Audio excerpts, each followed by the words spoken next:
اعوذ باللہ من الشیطان الرجیم بسم اللہ الرحمن الرحیم۔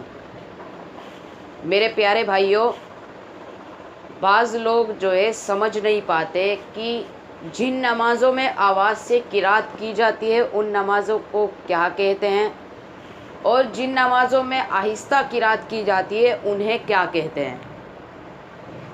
تو خوب غور سے سمجھیے، جن نمازوں میں زور سے قرات کی جاتی ہے ان نمازوں کو جہری نماز کہتے ہیں۔ جن نمازوں میں زور سے قرات کی جاتی ہے، یعنی کہ جہر کے معنی زور سے پڑھنے کے ہیں، تو یاد رکھیے جن نمازوں میں زور سے قرات کی جاتی ہے، جیسے مغرب ہو گئی، عشاء ہو گئی، فجر ہو گئی، تو ان نمازوں میں زور سے قرات کی جاتی ہے، تو ان نمازوں کو جہری نماز، ان نمازوں میں قرات جو پڑھی جاتی ہے انہیں جہری نماز، کیونکہ جہر کے معنی زور سے پڑھنے کے ہیں، تو اسی لیے جن نمازوں میں زور سے قرات کی جاتی ہے ان نمازوں کو جہری نماز کہتے ہیں۔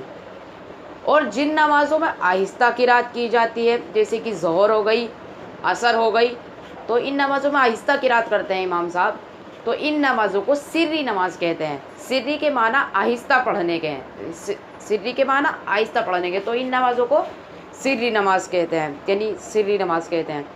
تو جن نمازوں میں زور سے قرات کی جاتی ہے تو ان نمازوں کو جہری نماز کہتے ہیں، اور جن میں آہستہ کی جاتی ہے تو ان نمازوں کو سری نماز کہتے ہیں۔ یہ خوب غور سے سمجھ لیں، کیونکہ بعض دفعہ ایسا ہوتا ہے سمجھ ہی نہیں پاتے، تو مسئلے بھی آتے ہیں نا کہ نماز کے جو مسئلے آتے ہیں تو ان میں سمجھنا پڑتا ہے ان چیزوں کو۔